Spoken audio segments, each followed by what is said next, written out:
Halo, balik lagi dengan gue di sini Tegar Irsyad. Game Week 34 kemarin udah selesai. Game Week yang bisa gue bilang seru banget karena kembali pecah ya untuk family 100 poin di Game Week kemarin. Dimana double Game Week yang bisa kita bilang sesuai ekspektasi, sesuai analisa kita semua pastinya. Dan sekarang saatnya kita masuk ke Game Week 35 ya. Dimana Game Week 35, Game Week 36 dan 37 dan 38 adalah 4 Game Week terakhir menuju final Game Week untuk Premier League musim ini, dimana masih seru banget. Bahkan ada juga yang lagi berkutat di zona degradasi juga seru banget, dan juga zona Liga Champions juga masih seru banget. Dan untuk itu langsung aja kita bahas tuntas semuanya untuk FPL di video kali ini, Game Week 35. Untuk itu langsung aja, let's go. Oke, untuk Game Week 34 kemarin seperti biasa akan gue sampaikan tim reviewnya, tim review singkat, lalu selanjutnya juga tim selection dan juga captain picks untuk di video Game Week 35 kali ini ya. Dimana Game Week 34 kemarin untuk reviewnya ya, summary-nya bisa gue bilang cukup seru banget. Bahkan pertandingan terakhir kemarin bisa gue lihat Brighton lawan MU juga menjadi pertandingan yang full drama ya, karena di sepanjang pertandingan 0-0, yang dimana 0-0-nya juga bukan pertandingan yang cukup membosankan ya, tapi ini pertandingan yang seru banget nih. 0-0 yang bisa gue bilang jual beli serangan cukup mantap banget untuk Brighton kemarin. Dan memang yang cukup disayangkannya adalah MU gagal mempertahankan hasil imbang tersebut di menit 95 ya. Ini benar-benar di beberapa detik sebelum peluit diberikan gitu oleh wasit. Bahkan bisa gue bilang wasit juga udah siap-siap gitu untuk meniup peluit akhir pertandingan ya, karena benar-benar di menit terakhir. Dan sayangnya Luke Shaw ini bisa kita lihat handsball yang udah pasti VAR menunjukkan dia penalti gitu untuk Brighton. Ini bener aja, dan McAllister berhasil mencetak gol dari titik putih penalti, yang itu artinya membuat sebenarnya tim gue ini sempat dapat clean sheet ya dari Luke Shaw, dan juga Luke Shaw sebenarnya sempat dapat bonus poin ya, karena permainan juga cukup oke sebenarnya di sepanjang pertandingan selepas dari satu kesalahan fatal itu ya. Jadi ini benar-benar membuat tim gue harusnya bisa dapat 126 poin bisa gue lihat terakhir kemarin, tapi turun langsung gara-gara satu kesalahan Luke Shaw itu, jadi 116 poin aja. Dan untuk itu langsung aja kita buka untuk tim review singkat untuk di game week kali ini, dimana kemarin di game week 35 gue mendapatkan 116 poin ya, jadi mana total poin gue jadi 2242, dan juga safety score gue ada di angka 108, jadi gue pastinya di atas safety score. Dan panah hijau yang bisa gue bilang cukup oke, karena sebelumnya sebenarnya cukup lumayan mantap banget kemarin, sempat 170 ribuan, sekarang 196 ribuan, tetap naik tapi tetap lumayan mantap ini di sini, dimana terakhir gue 232 ribu ya, jadi 195 ribu, gila mantap. Yang mana naiknya 15%, dan game week rank gue juga 815 ribu, juga cukup mantap, 116 poin. Terakhir poin gue yang paling tinggi di musim ini 113 poin ya, di game week berapa kemarin gue lupa. Dan sekarang 116 poin, artinya kembali pecah rekor ya untuk di musim ini. Ini benar-benar musim yang cukup seru bisa gue bilang, karena banyak banget rekor-rekor yang terpecahkan ya dari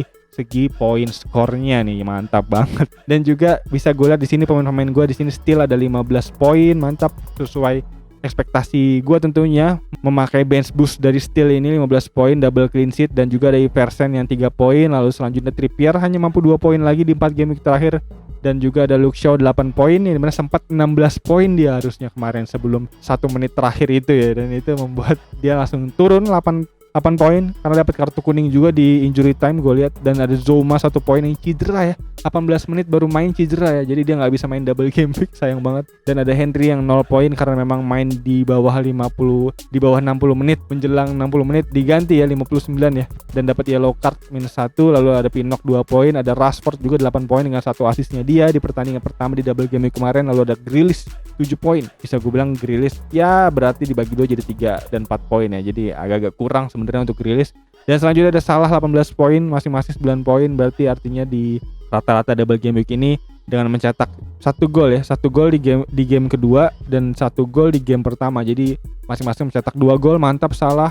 Liverpool yang terus menanjak ya, sekarang ada di posisi kelima, udah mulai mengintai MU ya untuk bisa di zona Champions League. Cukup seru pastinya itu zona Champions League untuk Brighton, Liverpool, dan juga MU ya. Mungkin ada Spurs juga nanti di bawah, tapi gue belum lihat lagi klasemen terakhir. Dan selanjutnya ada Mitoma 4 poin, lalu ada Andreas 1 poin, ada Haaland yang kapten kita semua ya, 32 poin, mencetak 16 poin, artinya dari masing-masing cetak 1 gol ya di 2 game week kemarin ya, di double game week kemarin ya. Jadi mantap untuk Haaland, untuk teman-teman yang triple captain Haaland, berarti poinnya jadi 40-an ya, 47, 46, 49 ya. Dan selanjutnya ada Kane 8 poin, mantap, bonus 2 poin dan 1 golnya dia. Lalu ada Tuni 7 poin dengan goal score dia di menit-menit akhir kemarin Brentford. Dan selanjutnya langsung aja kita masuk ke tim selection ya, dimana tim selection gua udah ancer-ancer sebenarnya ini untuk bisa lihat info terakhir ya, bahwa di game week ke-36 dan di game week ke-37 nanti akan ada double game week, yang artinya ini akan jadi acuan gue untuk transfer di 2 game week ke depan, karena nanti kan di game week 35 nggak ada double game week, 36 double game week, 37 double game week, dan ini daftar confirm double game week ini bisa menjadi acuan gue dari 2 tim doang nih yang bisa gue maksimalin harusnya di 4 game week terakhir menjelang akhir musim ya. Di sini ada Brighton, karena Brighton bermain double game week di 36 dan double game week di 37. Salah satu tim yang main double game week di 2 game week ini. Jadi harus gue maksimalin Brighton, yang dimana gue punya tiga nama Brentford ya sebenarnya ya tadinya ya, dimana gue punya Henry, Pinnock dan juga Tuni yang harus gue segera keluarkan, karena memang si Brentford ini untuk fixturnya udah mulai nggak bersabar sampai akhir musim nanti, dan bisa gue lihat di sini lawannya Liverpool, West Ham, Spurs dan juga Manchester City yang sangat bisa gue bilang cukup agak menyulitkan. Jadinya gue nggak mau mengambil resiko untuk bisa triple up Brentford ya, karena memang triple up Brentford ini gue pakai karena double game week 28 ya atau enggak 30-an kemarin ya, gue lupa. Jadi ini harus segera gue buang, dan gantinya gue tadi udah transfer in Stones, dimana Stones gue transfer in dan gue keluarin salah satu pemain Brentford gue yaitu Henry.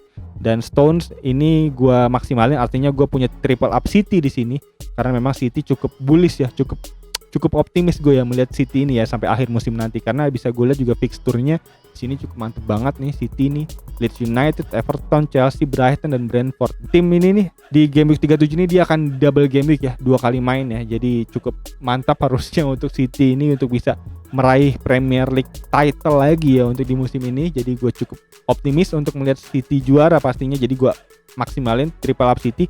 Dan juga selanjutnya gue mau niatnya untuk triple up Brighton ya nanti di game week selanjutnya ya. Karena tadi udah gue pakai transfer, jadi gue nggak bisa transfer lagi, dan selanjutnya nanti di game week ke-36 nanti gue mau transfer in pemain Brighton. Itu antara mungkin gue akan buang Tuni dan gue ambil salah satu pemain depan dari Brighton. Mungkin ada Enzio, situ gue cukup menarik sebenarnya melihat Enzio bermain kemarin, cukup tinggi ya determinasi dia untuk bisa mencetak gol ya. Jadi kemauan dia untuk mencetak gol cukup tinggi ya, dan bahkan memang terkesan maruk kalau kita bisa lihat dari segi mainnya. Tapi itulah yang kayak gue cukup suka ngelihat striker tuh yang cukup maruk. Jadi potensi dia mencetak gol tuh cukup tinggi. Jadi gue cukup optimis melihat Enzio, dan perlu gue lihat lagi nanti di game week terakhir nanti sebelum gue ambil apakah dia akan kembali gacor seperti pertandingan melawan MU nanti atau enggak, atau mungkin rencana kedua plan B-nya gue mungkin akan menjual Andreas dan gue bisa ganti ke pemain tengah Brighton semalam tuh yang namanya gue lupa. Bounanote kemarin cukup mantap semalam mainnya nih, cukup merepotkan dari lini belakang MU ya. Beberapa kali Dalot agak kesulitan lawan dia semalam, jadi gue cukup agak optimis melihat dia bermainnya dengan harga yang juga cukup murah, 4,5 bisa menjadi potensi diferensial yang cukup bagus buat gue ambil ini si Bounanote, susah juga namanya ya. Yang dimana juga kalau melihat dari segi historinya dia ya, di 3 game week terakhir dia main terus, walaupun memang di game week 34-nya ini waktu lawan Wolves kemarin dia hanya bermain 34 menit, artinya dia hanya bermain dari babak kedua. Tapi di 2 game week sisanya MU dan Nottingham Forest dia bermain sebagai starting line up. Jadi cukup perlu diperhitungkan nih Bounanote nih, gue cukup optimis melihat dia semalam. Dan berikut mungkin 2 opsi yang bisa gue paparkan ya ke teman-teman semua ya, antara gue jual Tuni dan gue beli Enciso, atau gue jual Andreas Pereira yang memang udah merah karena ankle ini sampai bulan Juli ke Bounanote. Dan artinya di situ gue ada triple up Brighton dan juga triple up Manchester City, yang dimana gue cukup optimis melihat 2 tim ini ya sampai akhir musim nanti, karena memang dari segi fixture cukup menjanjikan. Yang dimana Brighton juga dari segi permainan juga cukup oke performanya dan cukup menanjak ya, cukup stabil juga ya gue lihat, dan itu membuat gue cukup optimis melihat Brighton. Memang ada sedikit kelemahan sih memang dari Brighton ini dari segi permainan yang gue lihat. Walaupun memang dari segi pertahanannya, dari segi lini belakangnya gue bisa lihat bolanya tuh mengalir banget ya, bola cair banget ya, dimana emang skema dari Brighton ini kan bola berjalan dari lini bawah ya, jadi nggak ada tuh, jarang banget dia buang umpan-umpan lambung tuh, jarang banget. Jadi tiki taka yang bisa gue lihat cukup mantep nih Brighton di lini belakang. Tapi memang dari segi tengah ke depan gue bisa melihat ini Brighton kayaknya agak individualis ya pemain-pemainnya. Jarang ada koneksi antar pemain yang memang sebenarnya potensi golnya tuh lebih besar gitu. Kayak contoh misalnya semalam gue lihat beberapa kali Mitoma sebenarnya bisa punya potensi posisi yang cukup lowong gitu untuk bisa mencetak gol. Tapi sayangnya nggak dibagi gitu antara March atau Enciso yang terus gocek-gocek. Jadi itu mungkin kelemahan dari Brighton ya, jarang untuk bisa koneksi di lini depan yang cukup padu gitu. Jadi gue rasa kurang kuat gitu untuk koneksi dia, chemistry dia di depan. Para pemain dari Brighton ini saling gocek aja masing-masing. Dan kurang lebih berikut untuk tim selection gue dan rencana gue sampai di game week 37 mungkin, dan akan gue maksimalin antara Brighton dan Manchester City untuk di double game week 34, double game week 36 dan 37. Jadi mana memang 37 sebenarnya cukup banyak untuk double game weeknya, ada MU, ada Chelsea, ada ya Brighton dan Man City tadi bisa gue bilang.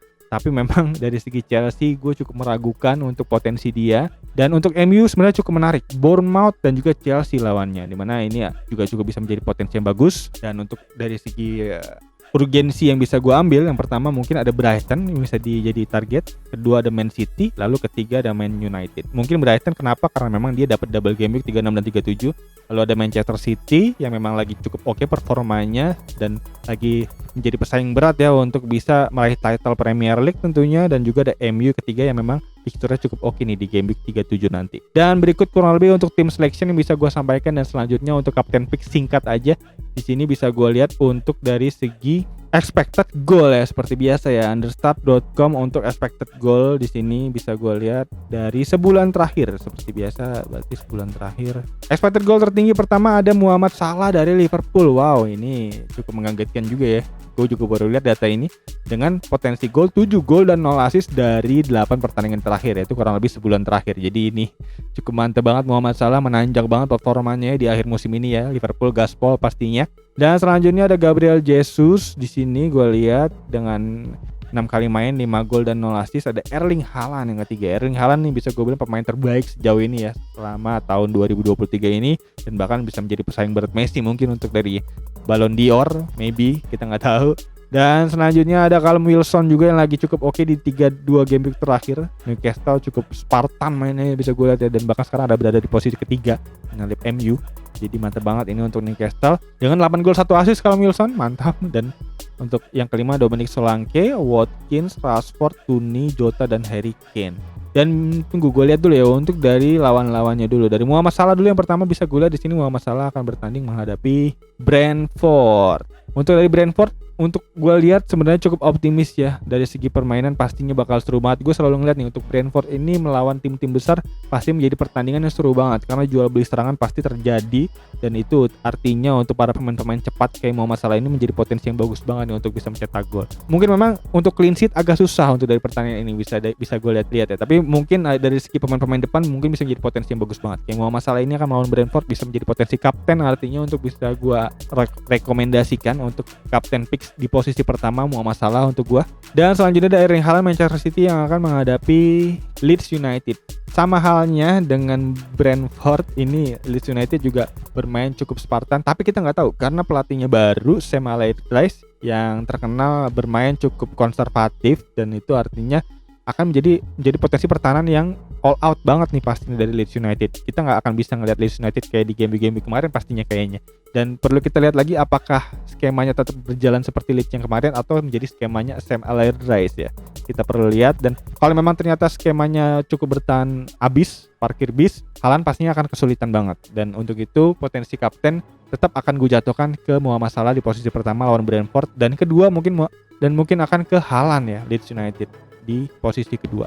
Dan ada Gabriel Jesus Arsenal akan menghadapi Newcastle lah. Ini susah nih. Newcastle ini adalah salah satu tim yang cukup kuat pertahanannya, dan untuk itu artinya akan menjadi PR yang cukup berat ya untuk Gabriel Jesus untuk bisa menjebol gawangan Newcastle. Jadi untuk itu Gabriel Jesus nggak bisa gue masukin ke daftar Captain Picks kali ini.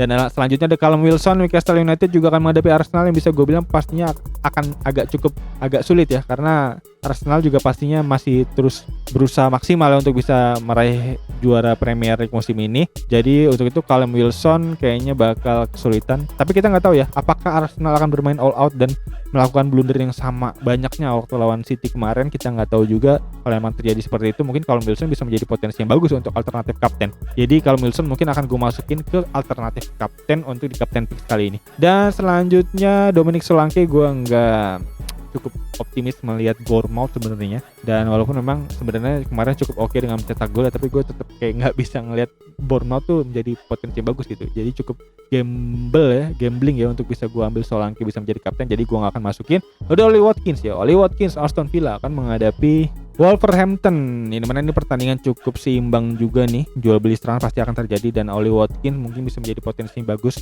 Dan perlu kita lihat untuk Wolverhampton dari expected goalnya ya, expected kebobolannya Wolverhampton ini ada di tengah-tengah juga ya. Jadi ya gua rasa ini akan menjadi pertandingan yang 0-0, 1 sama atau mungkin tanpa gol gitu, kemungkinan besar. Jadi gua nggak bisa rekomendasikan untuk Ollie Watkins. Dan selanjutnya ada Marcus Rashford MU yang akan menghadapi West Ham United. West Ham United juga lagi cukup so-so ya untuk di beberapa game terakhir dan mungkin akan menjadi pertandingan yang akan irit gol juga untuk dari gue lihat tentunya, dan ini menjadi potensi yang kayaknya agak kurang menguntungkan untuk Rashford. Dan untuk itu kayaknya untuk saat ini gue nggak bisa masukin Rashford ke daftar list kapten kita kali ini. Dan selanjutnya ada Jota, Tuni, Harry Kane. Kita lihat Harry Kane, Spurs akan menghadapi Crystal Palace. Crystal Palace kemarin bermain cukup mantep ya, tapi memang pertahanannya masih agak cukup kurang.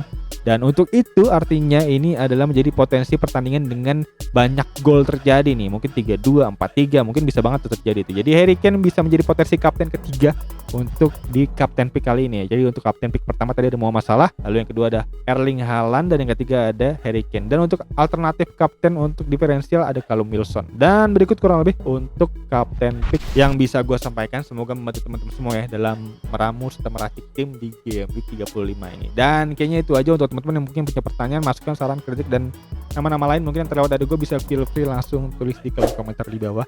Dan gue sangat berterima kasih tentunya untuk teman-teman yang mau ngasih saran dan masukan untuk tim gue dan konten gue kali ini. Dan kayaknya itu aja. Sekali lagi thank you buat yang udah nonton. As always seperti biasa, good Irsyad. Peace out.